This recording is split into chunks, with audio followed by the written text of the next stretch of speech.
Por Navarra, los picos no dejan de ser agrestes y altas las cimas que amparan valles frondosos por Roncal o Salazar. Sierras y montes sirven de frontera a valles de verdes praderías. Bajan las alturas por valles misteriosos e históricos. Baztán y Larraún, Leitzarán y Sacana. El hayedo se hace inacabable, los centenarios robledales inmensos. Es la Navarra mágica que atesora costumbres ancestrales y protege entrañables culturas milenarias. Restos megalíticos escondidos, iglesias y ermitas, torres y palacios orgullosos, mudos testigos de una historia interminable y una leyenda eterna.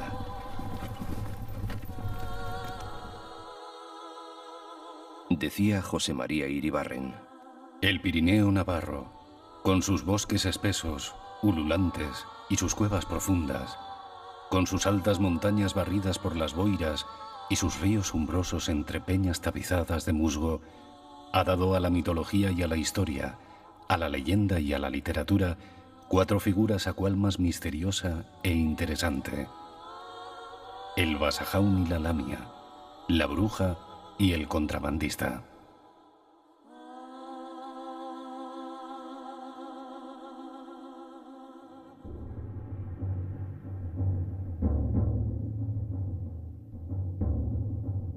Al este ya no hay Navarra.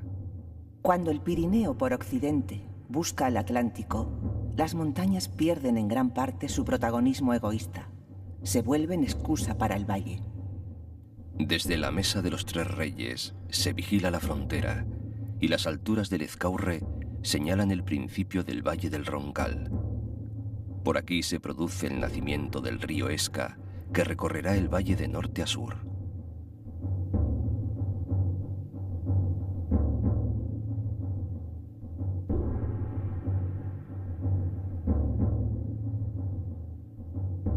También de norte a sur, y hasta el comienzo del pasado siglo, en cuanto apuntaba la nieve, lo recorrían con sus ovejas, por aquí llamadas rasas, los habitantes de estos valles, camino de las Bardenas.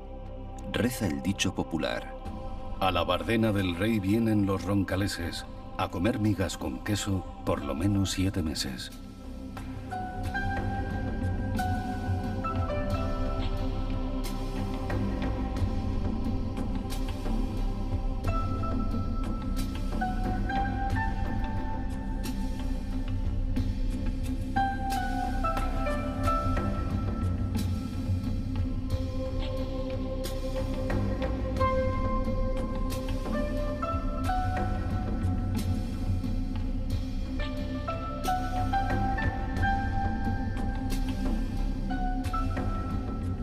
Y es que por el valle glaciar de Belagua, a los veranos suaves y agradables, con abundantes pastos, le seguían largos inviernos y espesas nevadas que cubrían un paisaje con cimas insondables, como la de San Martín, y vestigios de poblaciones neolíticas, como el dolmen de Arraco.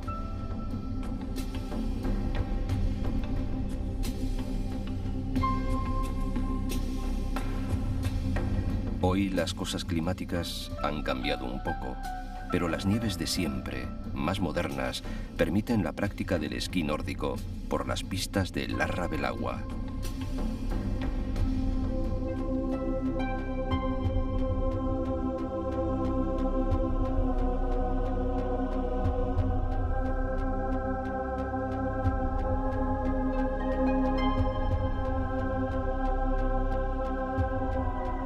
El río impone su ley al paisaje y protege los derechos del disfrute de los pastos y los bosques de las Bardenas, privilegios ganados en otro tiempo, cuando los vecinos de estas tierras ayudaron al rey contra los árabes.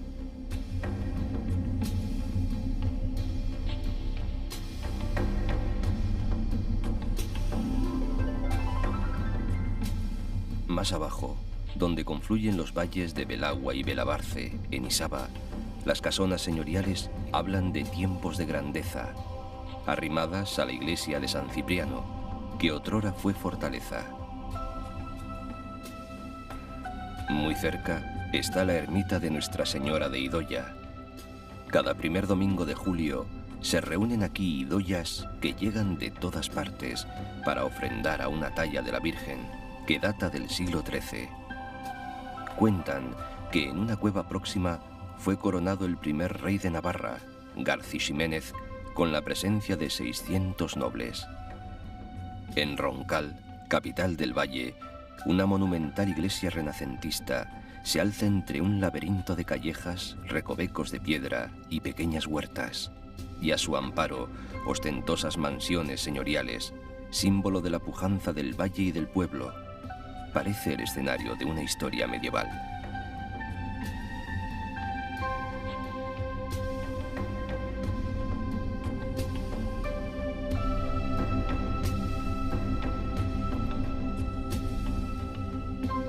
Un pequeño museo rinde tributo a su vecino más ilustre, Julián Gayarre, aquel pastor de voz prodigiosa que hizo llorar a todo el pueblo de la italiana Varese cuando al inicio de su carrera cantó una furtiva lágrima, poco después de recibir el telegrama que le comunicaba la muerte de su madre.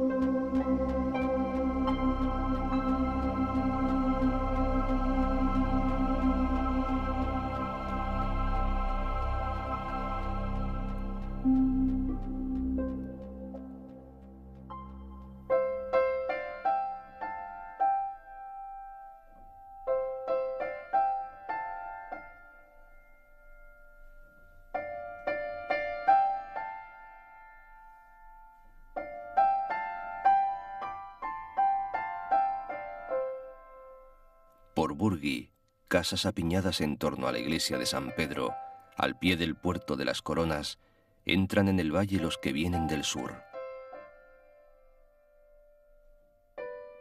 Canta una jota a la que puso letra Félix Suravallen. Para vinos Artajona, para praderas Bazán, para olivares Tudela, para almadieros Roncal. Cada primavera, sobre las frías aguas del río, bajo los arcos del puente medieval, aún firme y en uso, pasan las almadías. Es un homenaje a aquellos hombres capaces de sortear rocas y tajamares, controlar rápidos y saltar represas con sus hatos de hayas y robles, convertidos en frágil embarcación. Un recuerdo y homenaje a la otra trashumancia, que paralela a la del ganado, desde los altos bosques del Pirineo, llevaba la madera hasta el Ebro, por la senda fluvial de los ríos Esca, Salazar o Irati.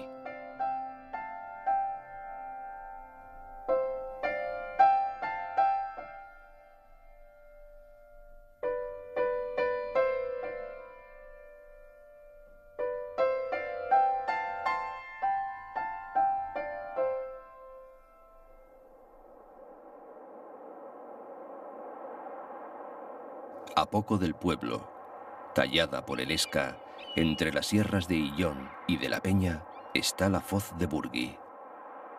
Imponentes rocas que impresionan, un desfiladero donde vuelan las aves y crecen los abetos.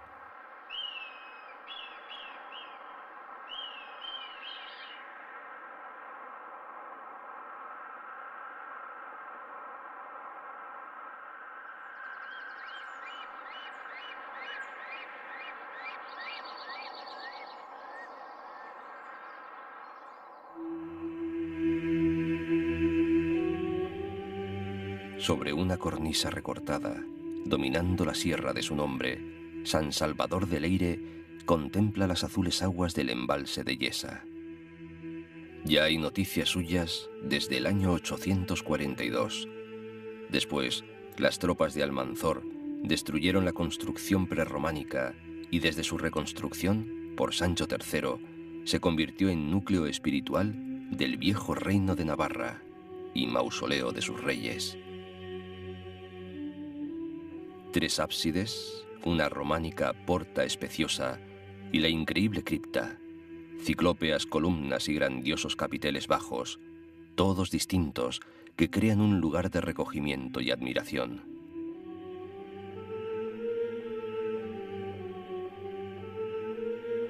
No es de extrañar que a la sombra de estas piedras, en medio de tanta belleza, naciese la leyenda de San Virila, aquel abad que se detuvo junto a una fuente, embelesado por el canto de un jilguero, y a su regreso al cenobio descubrió que habían pasado 3 siglos. Parece que Ayesa alguien la ha puesto en el mapa como lugar de paso, camino de romanos, musulmanes, roncaleses, peregrinos y turistas. Tan es así que sus vecinos antaño cargaban con el compromiso de mantener en buen estado el viejo puente medieval.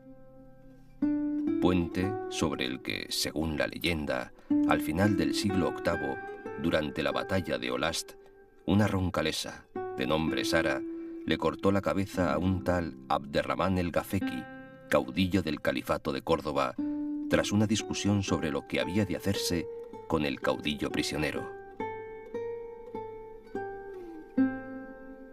El embalse no solo puso punto final al correr de Almadías por el río, sino que dejó pueblos despoblados, como Tiermas, donde las aguas termales de su balneario resurgen cuando baja el nivel del pantano, vencido por la sequía del estío.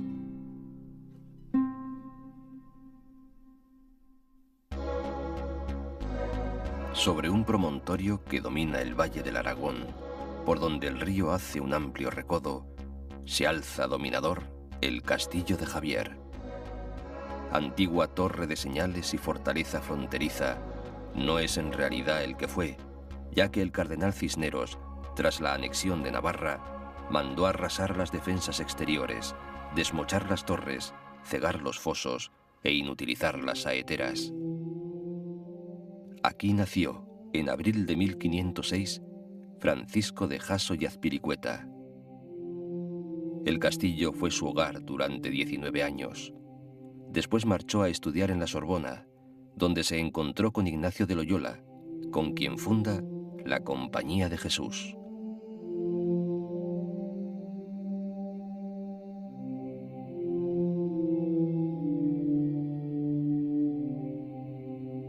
Hoy se le venera como San Francisco Javier, y es un claro ejemplo humanístico del poderoso renacimiento ibérico.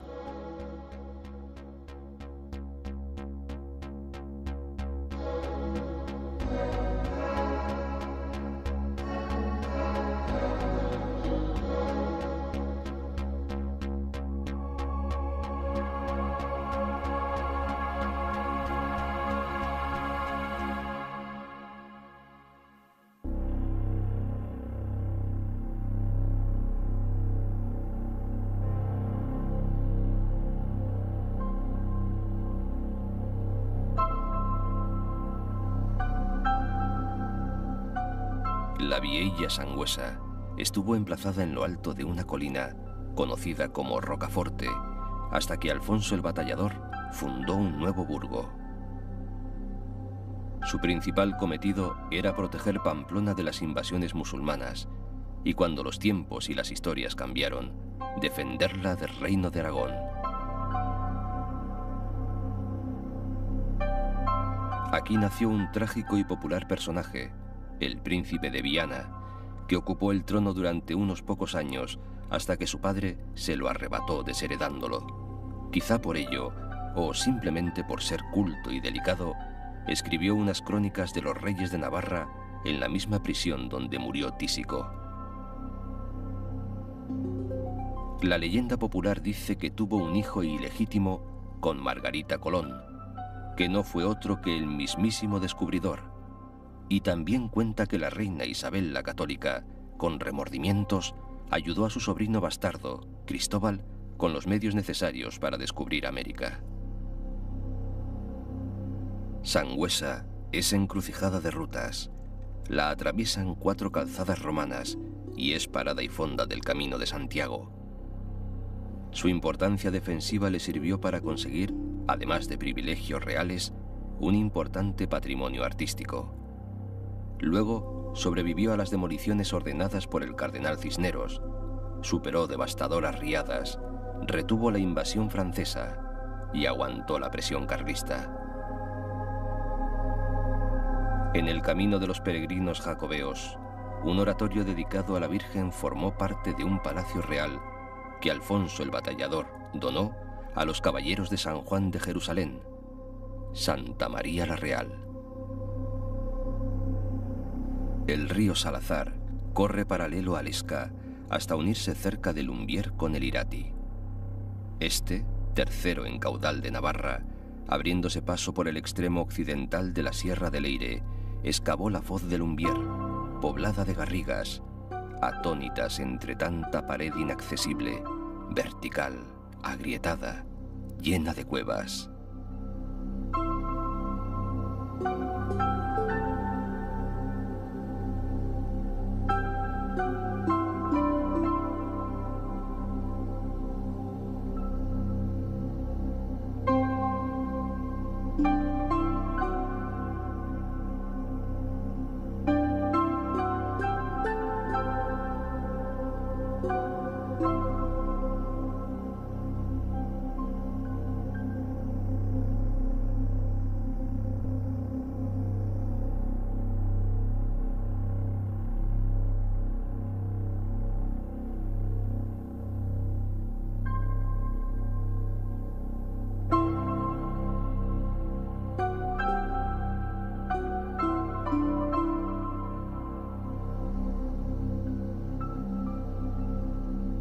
En las faldas de los montes, casitas blancas unidas, que por el paisaje sueñan y por el río suspiran.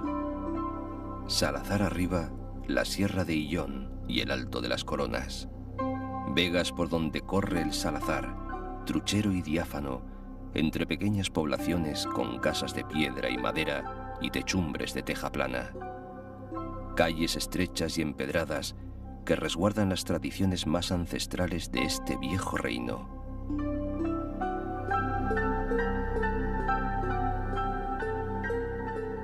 Tierras que impresionaron a los primeros viajeros, como Aymerich Picot, el autor del Codex Calistinus, que es la primera guía conocida del peregrino compostelano, publicada en el siglo XII.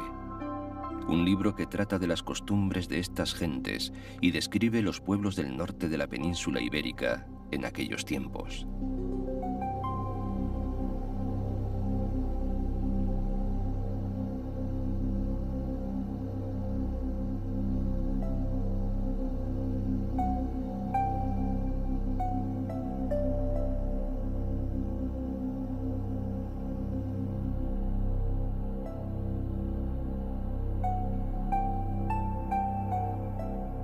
Por Ochagavía, casonas con techos de pizarra y portadas medievales se abren a calles empedradas.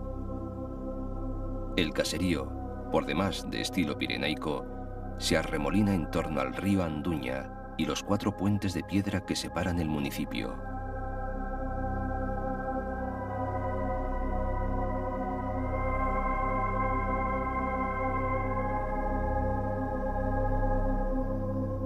Y sobre él, vigilante, la ermita de Santa María de Musquilda.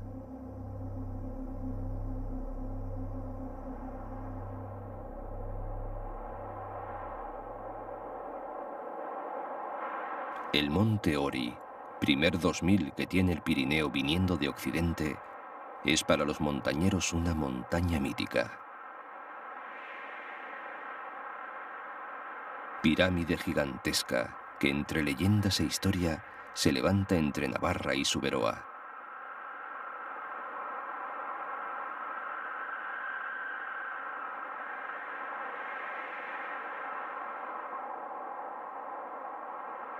Es aquí donde la mitología vasco-navarra sitúa la morada de la diosa Mari, la señora de los bosques. Hacia abajo, a caballo entre España y Francia, aparece uno de los bosques más extensos y hermosos de Europa, la selva de Irati, 12.000 hectáreas de bosque inalterado por el paso de los siglos.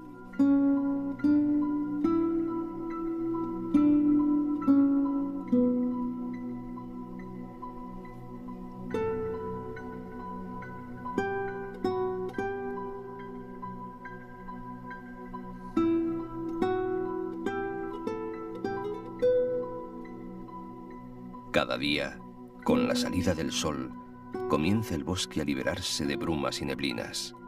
Dicen que es entonces cuando despierta el Basajaun, el gigantesco genio bienhechor que avisa de la tormenta y ahuyenta a los lobos que acosan los rebaños. Pertenece a una casta de hombres sabios, sacerdotes de Mari, que son además los señores del bosque. Aquí habitan también las lamias, que son sirenas montañesas, el hombre oso y el espíritu de Juana de la Brit, aquella reina navarra, hugonote, que perseguida por su religión, murió envenenada en París. Las gentes del lugar aseguran que en los días de viento puede verse el fantasma de la soberana, acompañado en su paseo por brujas y lamias. Desde siempre, Irati ha estado ligado al mundo de las leyendas. No es de extrañar. En un paraje donde el silencio comparte su espacio con sonidos indescifrables, cualquiera imagina un encuentro mítico.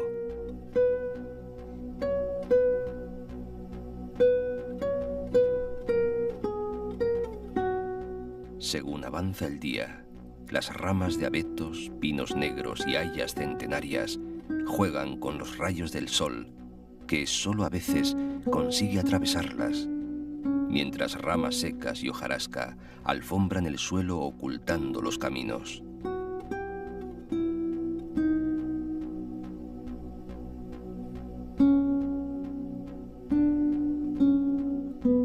En Irabia, el río se remansa, haciéndose isla de agua entre un mar de hayas y abetos. En primavera, los tonos verdes alegran las faldas del Okabe, que esconde uno de los conjuntos de cromlechs más importante de nuestra prehistoria. Cualquier dirección es buena para solazar la mirada y extasiar el corazón.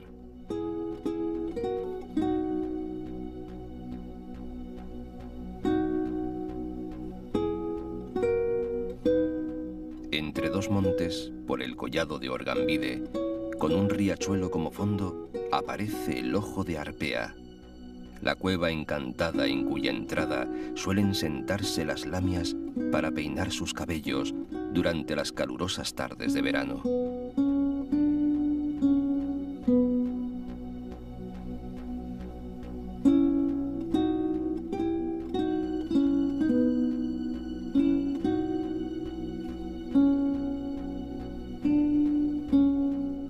No lejos, en Orbaitzeta, las casas mantienen ventanas y arcos góticos, y cerca, la antigua fábrica de armas alimenta entre sus ruinas leyendas de tesoros y de minas de oro ilocalizables.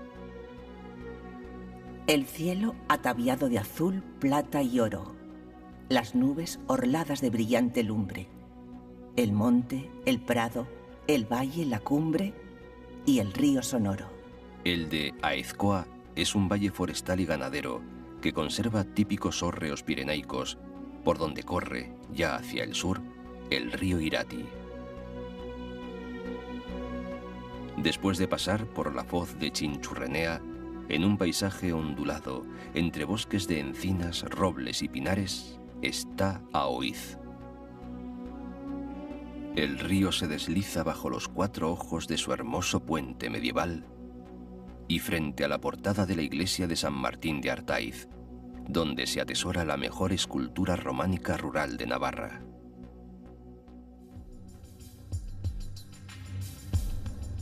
Desde el descubrimiento de la tumba del apóstol, el andar de los europeos en ruta hacia Santiago, a través de naciones y ciudades, entre monasterios y milagros, se hizo camino con la ayuda de monjes y de pícaros.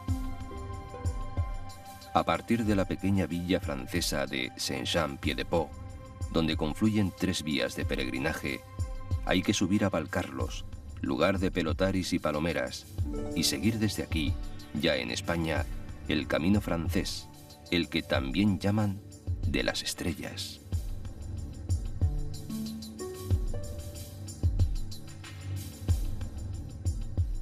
El Códice Calixtino, entre otras muchas inexactitudes, dice que en la cumbre de Ibañeta de rodillas y cara a Compostela, rezó Carlomagno. No parece que así fuera, pero puestos en camino, importa quizá más lo que pudo ser que lo que fue, lo imposible que lo seguro.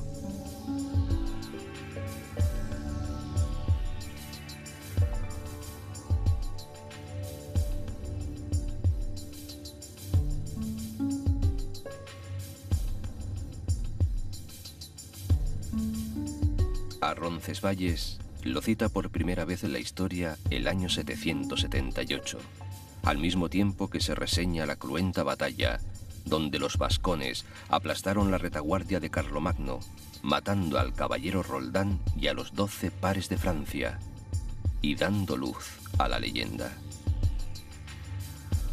En lo alto existió un monasterio con hospital para quienes, mermadas sus fuerzas, no podían bajar a Roncesvalles.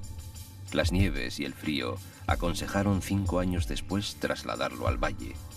Y cuentan las viejas crónicas que un monje hacía sonar una campana para guiar a los peregrinos los días de niebla y de nevadas.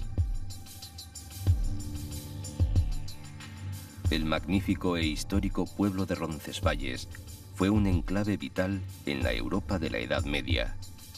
Los peregrinos, por miles, acudían de todas partes. Aquí encontraban hospedería para atender sus necesidades y hospital para sus achaques.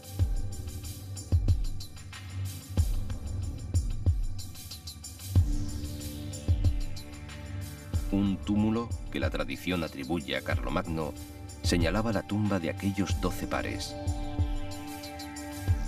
Y una capilla funeraria, la del Sancti Spiritus, les ofrecía, en caso necesario, su último cobijo. Pronto comenzó a recibir la colegiata los favores de nobles, peregrinos y monarcas europeos, especialmente los de Sancho VII el Fuerte, que reposa en una nave lateral rodeado de las cadenas conquistadas en las Navas de Tolosa.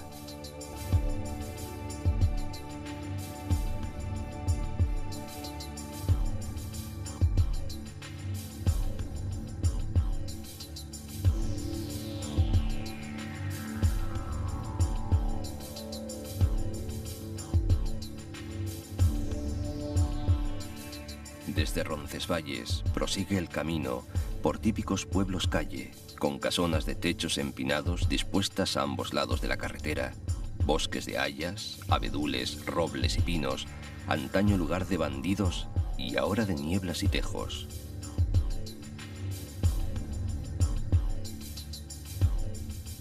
Cruzando el río Arga está Zubiri, precisamente llamado así por su puente gótico, Zubia en euskera, lleno de resonancias mágicas al estar enterradas en uno de sus estribos las reliquias de Santa Quiteria, al menos eso asegura la tradición. Y después, de un lado a otro del río, cruzando más puentes, románicos o góticos, atravesando la Rasoaña, Villaba y Burlada, el camino avanza hasta Pamplona.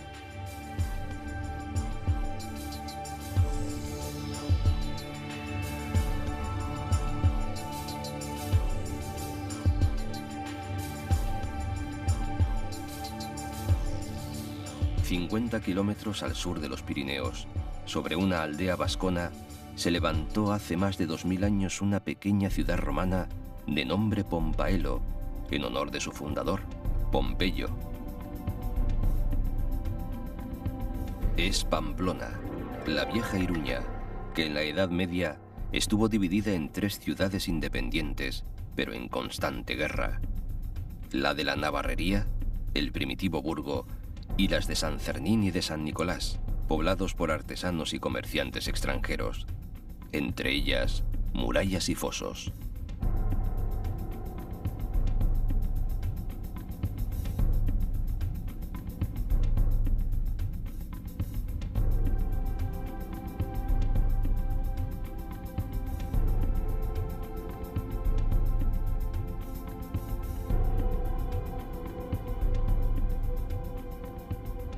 La ciudad actual, como tal, nació en 1423, cuando Carlos III de Navarra las unió, construyendo el ayuntamiento como un lugar común.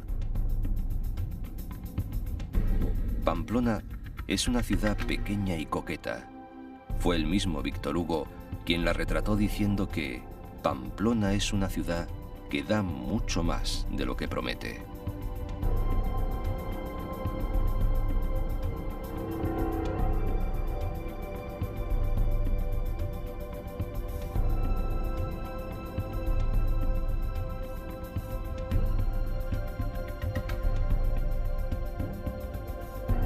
Una ciudad europea y moderna, desde cuyo centro, la Plaza del Castillo, que empieza a organizarse en el siglo XVI sobre las ruinas de una vieja fortaleza, es fácil adentrarse por las callejuelas de su casco antiguo.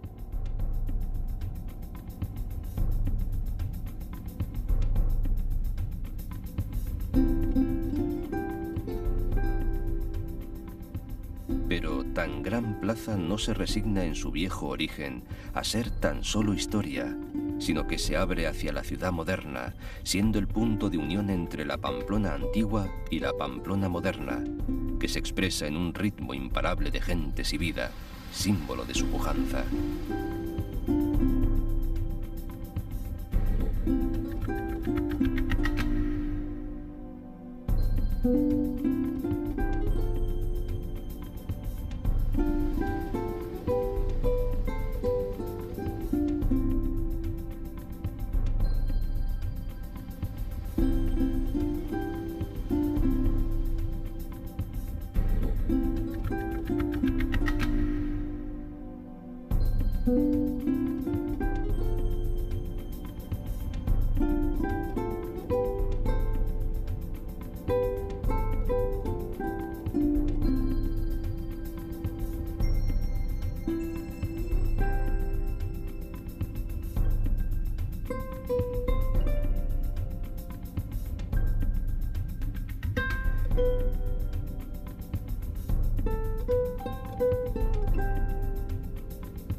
La ciudad, feliz guardiana de su historia, conserva todavía gran parte de las que, según la leyenda, fueron sus infranqueables murallas defensivas, que son hoy paseos entrañables.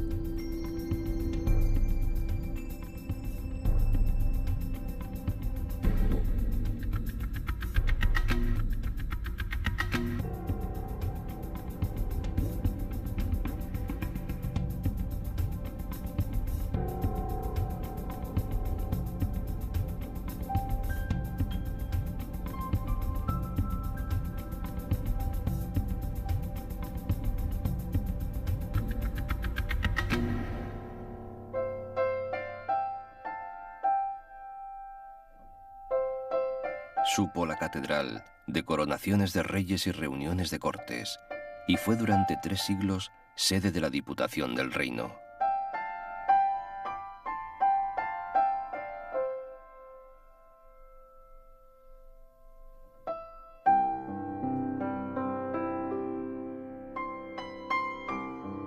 En la nave central reposan los restos del rey Carlos III y su esposa, Leonor de Trastámara.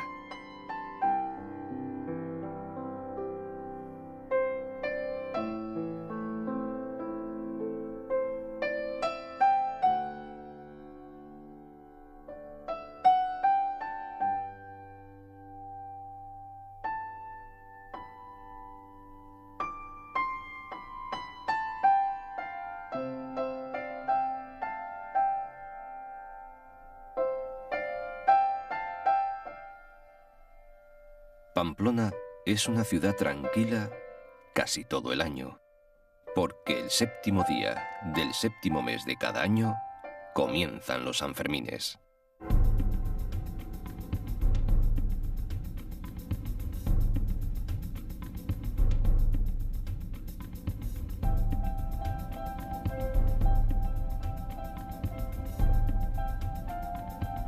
Más que una fecha, El 7 de julio es un hito mitológico en el que el toro oficia de sumo sacerdote para la fiesta de la libertad. Alguien dijo que, por aquí, cada mañana, corre la torada como un viento de muerte y desafío.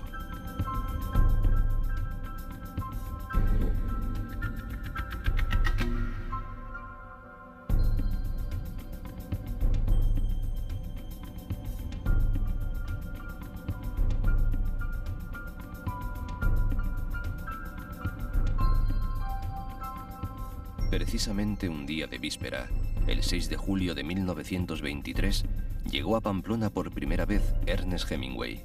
La atmósfera que se respiraba en la ciudad y el juego entre hombre, toro y muerte le impactaron de tal forma que la eligió como marco de su novela Fiesta, publicada 3 años más tarde.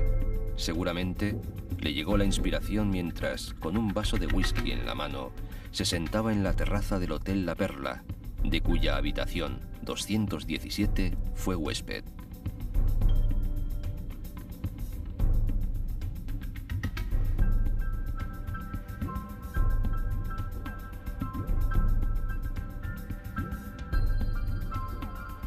Volvió el americano a las fiestas de San Fermín 8 veces más, la última en 1959, 5 años después de recibir el premio Nobel y 2 antes de su muerte, un 6 de julio. Dejar Pamplona es difícil, pues la ciudad tira del alma, pero duele menos si se marcha hacia San Miguel de Aralar.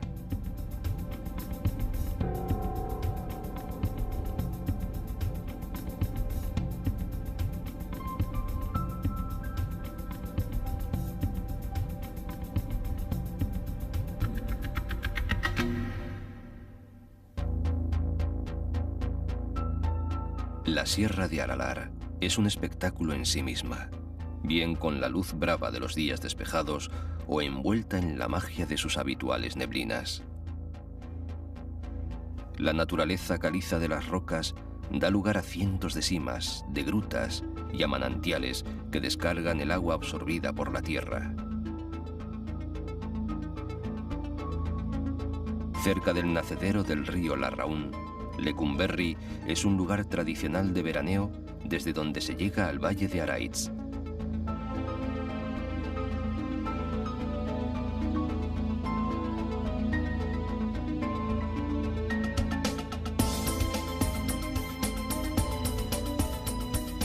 En lo más alto de la sierra, desde siempre cuna de pastores, tiempo ha refugio de peregrinos y ahora desafío de montañeros, se levanta la severa grandiosidad del santuario de San Miguel in Excelsis, erigido, según la leyenda, por el caballero de Goñi, Teodosio, que cuando por estos montes purgaba sus pecados cargado de cadenas, fue salvado por el arcángel de un dragón. Las viejas paredes del santuario resisten robustamente al embate del viento, siempre fuerte, sin dejar de contemplar sus alrededores. Santuario de gentes crédulas y devociones profundas, conserva su pátina reverencial y un halo de misterio que lo envuelve desde sus más de 11 siglos de historia.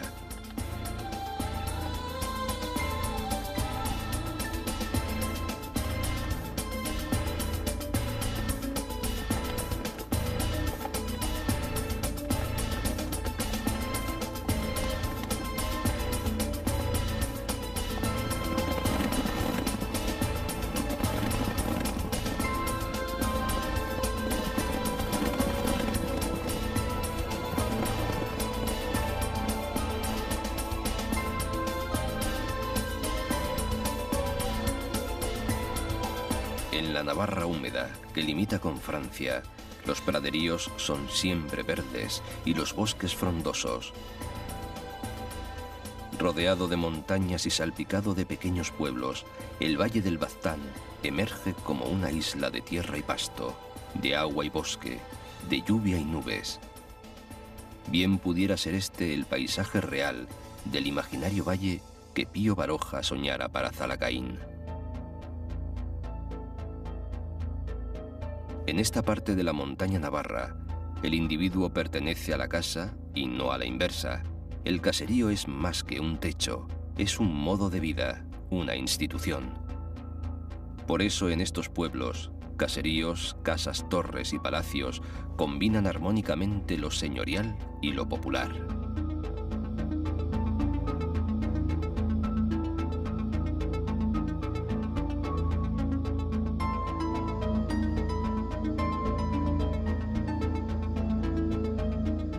Y hasta ellos llega y por ellos marcha, orgulloso de su nombre, el río Baztán, que de improviso cambia su curso hacia el norte, en busca del Cantábrico, y hasta cambia su nombre por el de Bidasoa.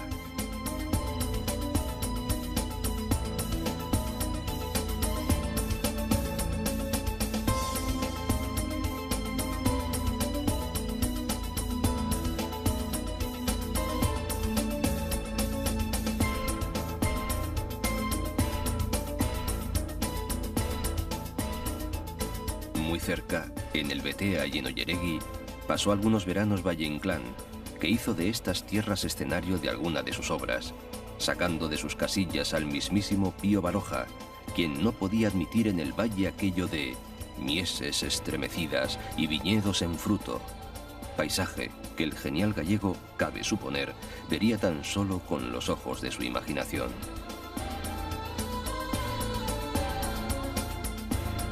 El Baztán es un valle de muchas historias. En su abigarrado pasado se mezclan contrabandistas y carabineros, soldados de uniformes variados, reos acusados de brujería, hacendados de las Indias y emigrantes.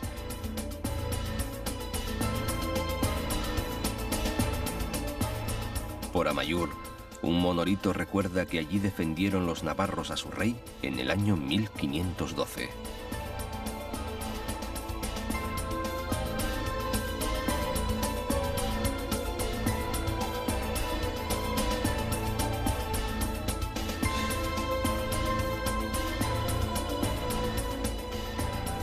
Espoz y Mina, el liberal, tan vengativo como bárbaro, al pasar por estas tierras incendió Lecaroz en 1835, durante la Primera Guerra Carlista.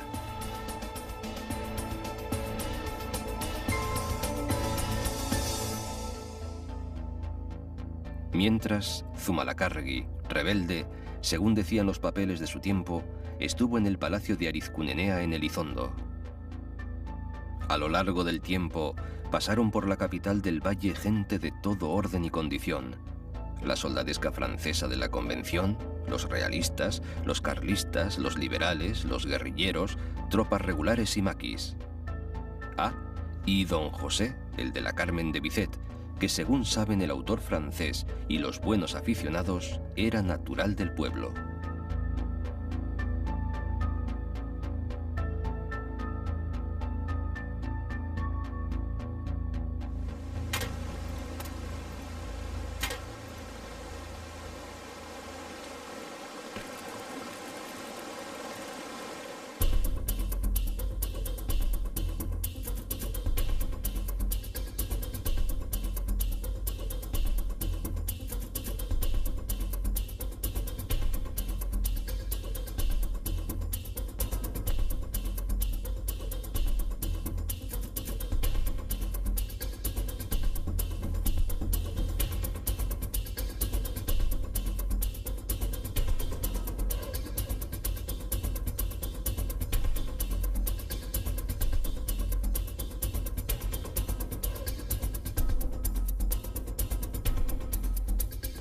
Pasado el puerto de Ochondo, en Dancharinea, se acaba España.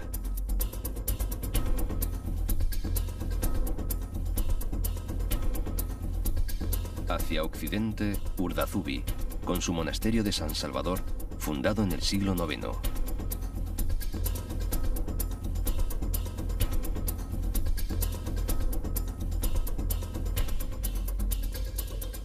Muy cerca, en un paisaje encantado que huele a hierba, desde donde se presiente ya el Cantábrico, está Zugarramurdi, con su iglesia de la Asunción y sus casonas blasonadas.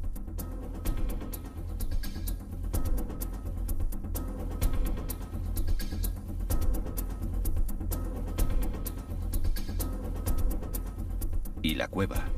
Apuntaba Pío Baroja. Ahora el poeta oye la voz de la soledad, la voz del silencio, que se levanta como la vaga niebla del amanecer. Hadas, silfos, sorguiñas, basajaunes, lamias, que peináis vuestros cabellos de oro en los arroyos de Zugarramurdi. La gruta es un túnel horadado por el río del infierno que la atraviesa. Enfrente, el Prado del Aquelarre, donde según las actas de la Inquisición, hace 400 años, las brujas se reunían en orgía, a la que se incorporaba el diablo en figura de cabrón. En 1612, el Santo Oficio hizo presas a 40, para en auto de fe celebrado en Logroño, condenar a la hoguera a 12 de ellas. Sus nombres figuran en un tablón, más como recuerdo que como advertencia. En cualquier caso, supersticiones aparte, todo tiene aquí el toque mágico de un mundo embrujado.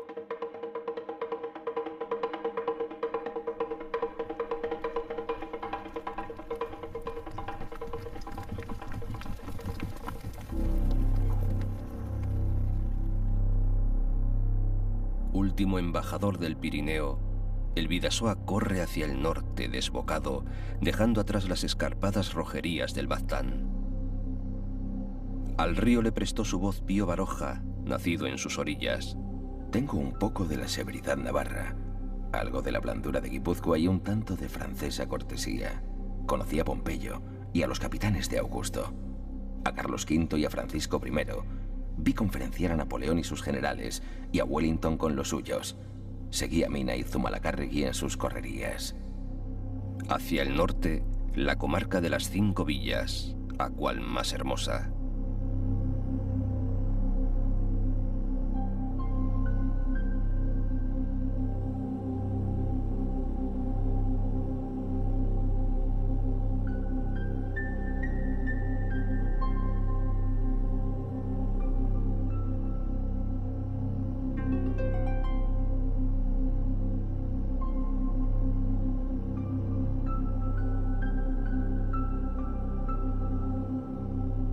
Y finalmente Vera de Bidasoa, la tierra de los Baroja, en cuya casona de Itzea vivieron Don Pío y después su sobrino Julio Caro.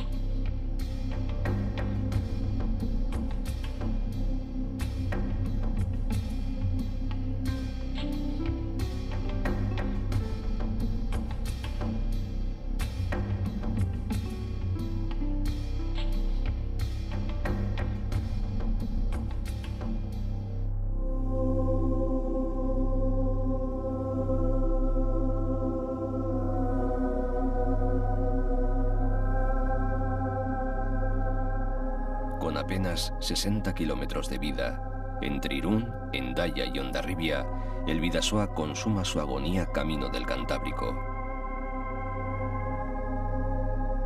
Atraídos por la existencia de minas de hierro, galena y fluorita, los romanos colonizaron su estuario y fundaron Irún.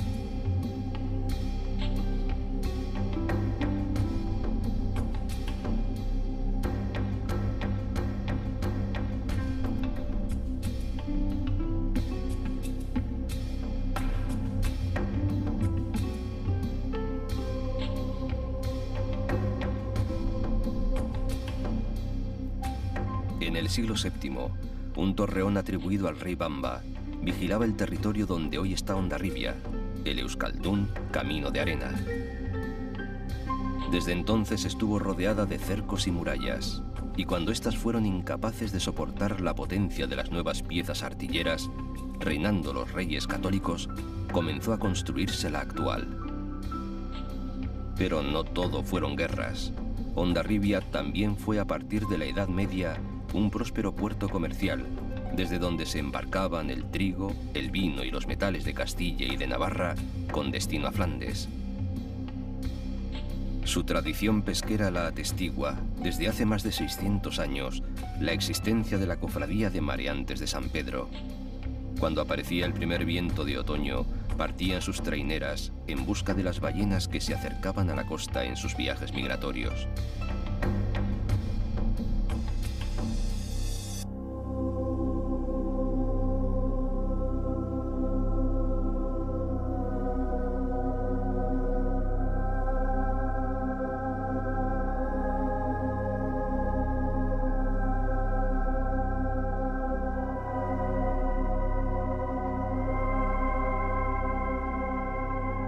Finalmente, los últimos vestigios de los montes pirenaicos se disuelven en el mar.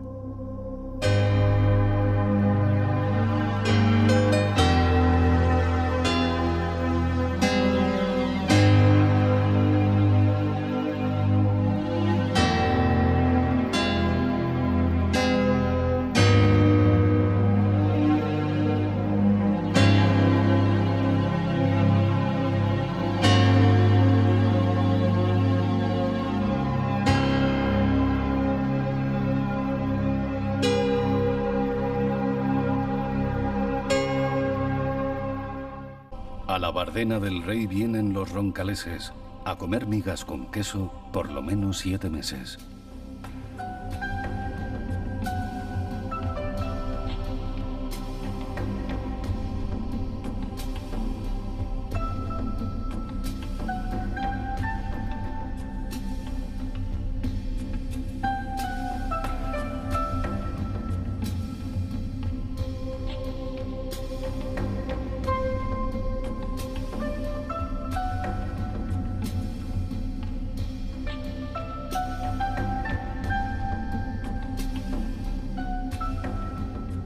Y es que por el valle glaciar de Belagua, a los veranos suaves y agradables, con abundantes pastos, le seguían largos inviernos y espesas nevadas que cubrían un paisaje con cimas insondables, como la de San Martín, y vestigios de poblaciones neolíticas, como el dolmen de Arraco.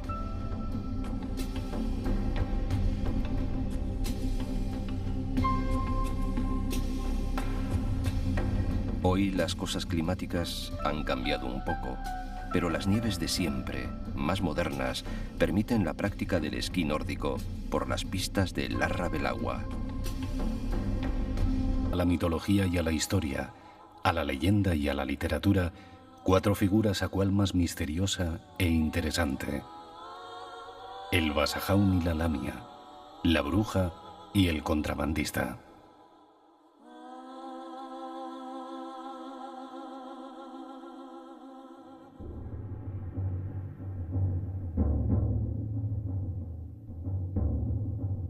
Al este ya no hay Navarra. Cuando el Pirineo por occidente busca el Atlántico, las montañas pierden en gran parte su protagonismo egoísta. Se vuelven excusa para el valle. Desde la Mesa de los Tres Reyes se vigila la frontera y las alturas del Ezcaurre señalan el principio del Valle del Roncal. Por aquí se produce el nacimiento del río Esca, que recorrerá el valle de norte a sur.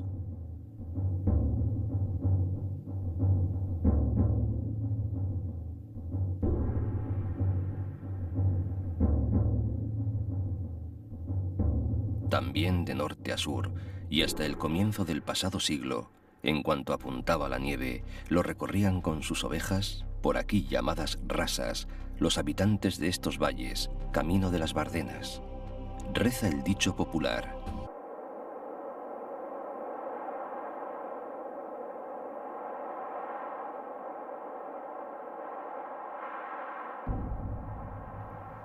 por Navarra, los picos no dejan de ser agrestes y altas las cimas que amparan valles frondosos por Roncal o Salazar.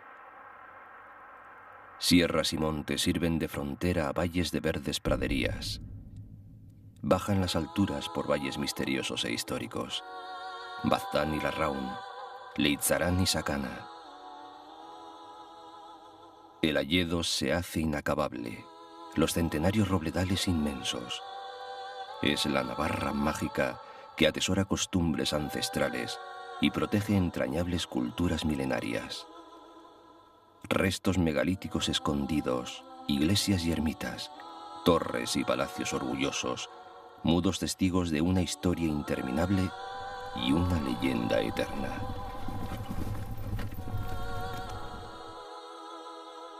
Decía José María Iribarren: el Pirineo navarro, con sus bosques espesos, ululantes y sus cuevas profundas, con sus altas montañas barridas por las boiras y sus ríos umbrosos entre peñas tapizadas de musgo, ha dado a...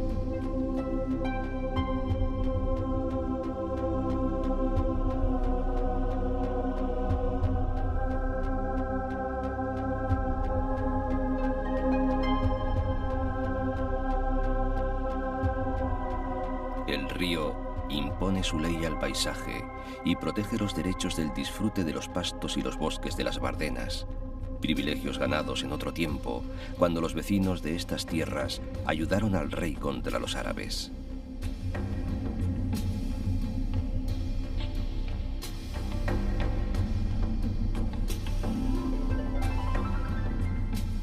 Más abajo, donde confluyen los valles de Belagua y Belabarce, en Isaba, las casonas señoriales hablan de tiempos de grandeza, arrimadas a la iglesia de San Cipriano, que otrora fue fortaleza.